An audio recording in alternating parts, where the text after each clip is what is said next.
আমি মনে করি এই মাদ্রাসা থেকে শাইখুল হিন্দ শাইখুল হাদিস মুফতি আমিন রাহমাতুল্লাহ আলাইহি মুফতি শরীয়ত তৈরি হবে। আমি মনে করি এই মাদ্রাসা থেকে আল্লামা আজিল হক শাইখুল হাদিস আজুল হক রাহমাতুল্লাহ আলাইহি তৈরি হবে। আমি মনে করি এই মাদ্রাসা থেকেই আল্লামা আহমদ শফি সাহেব রাহমাতুল্লাহ আলাইহি তৈরি হবে। আমি মনে করি আমাদের উস্তাদ মুহতারাম আল্লামা মুনির আহমদ সাহেব দামাত বরকাতুহুমের মতো ব্যক্তি তৈরি হবে, বুজুর্গ তৈরি হবে। আবার যদি আমরা আমাদের শিক্ষা সিলেবাসের আবার সেই অবধারণ আমাদের কওমি মাদ্রাসার যেই দারুল দেওবন্দের নীতি অনুসরণ করি, আজকে আমরা টাকার জন্য কোনো তাগুতের পরোয়া করব না, আমরা টাকার জন্য কোনো হিন্দু বৌদ্ধ খ্রিস্টানদের তাগুতের পরোয়া করব না, ইসলামী সমাবেশে কোনো হিন্দু নাসারাদেরকে দাওয়াত দেওয়া হবে না।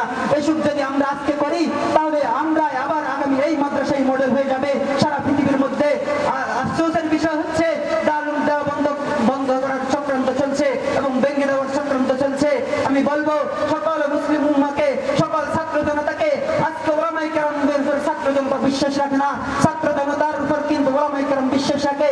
আপনারা যদি আজকে এই মাদ্রাসাকে উপরে উঠানোর দায়িত্ব নেন তাহলে এই মাদ্রাসা আজকে এই অবস্থায় থাকতো না। যদি দায়িত্ব নিতেন আজকে এই মাদ্রাসায় তৈরি হতো সেই দারুল দেওবন্দের মুখপাত্র, এই মাদ্রাসায় তৈরি হতো, এই মাদ্রাসায় মোহাম্মদ বিন কাসিম তৈরি হতো, সুলতান সালাউদ্দিন আইয়ুবী হতো। আজকে উম্মত নেতৃত্ব হারা হয়ে ধারে ধারে ঘুরছে। আমি মনে করি এই মাদ্রাসা থেকে আমরা নেতৃত্ব দানকারী এবং নেতৃত্বের ভারপত্র এবং নেতৃত্বের দানকারী লোক তৈরি করতে হবে। আমি মনে করি সে অপরিশেষে একটা কথাই বলবো, সকলে ফিলিস্তিনের মুসলমান ভাইদের জন্য দোয়া করব এবং তারা চিৎকার করে বলছে রব্বানা আখরিজনা মিন হাযিহিল ক্বরিয়াতিল যালিম আহলুহা ওয়াজআল লানা মিন লাদুনকা ওয়ালিয়্যান ওয়াজআল লানা মিন লাদুনকা নাসীরা। আল্লাহ তাআলা আল্লাহ রাসূল সাল্লাল্লাহু আলাইহি সাল্লাম তা হাদিসে এটাই বলেছেন, আল মুমিনু কারাজুলিন ওয়াহিদিন ইশতাকা আইনুহু ইশতাকা কুল্লুহু। হাই রাসূল সাল্লাল্লাহু আলাইহি সাল্লাম বলেছেন মুমিন এক ব্যক্তির মতো। এই কোন ব্যক্তি, কোন মুসলমান যদি কোন রাষ্ট্রে হোক না কেন যদি নির্যাতিত হয় তাহলে সারা পৃথিবীর মুসলমান নির্যাতিত এই যেন সে অনুভব করে তার ভাই নির্যাতিত, সে তার ভাইয়ের কাছে এগিয়ে যাবে। আজকে এই মাদ্রাসার এই অবনতি, আমরা যদি এই মাদ্রাসার ক্ষেত্রে এগিয়ে না আসি তাহলে আমরা কিসের ছাত্র হলাম?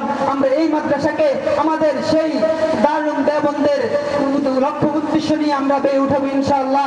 আল্লাহ তাআলা যেন আমাদেরকে সকলকে এই মাদ্রাসাকে সুস্থভাবে পরিচালনা এবং কিভাবে আমরা এই মাদ্রাসা থেকে নেতৃত্ব তৈরি করতে পারি, উম্মুল মাদারিসের মতো যেন আমরা এই মাদ্রাসাকে গঠন করতে পারি, যেন এই মাদ্রাসাই হয় আমাদের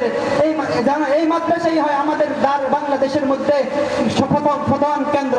এই করে বলে আমি আমার বক্তব্য শেষ করছি। আলহামদুলিল্লাহ রাব্বিল আলামিন।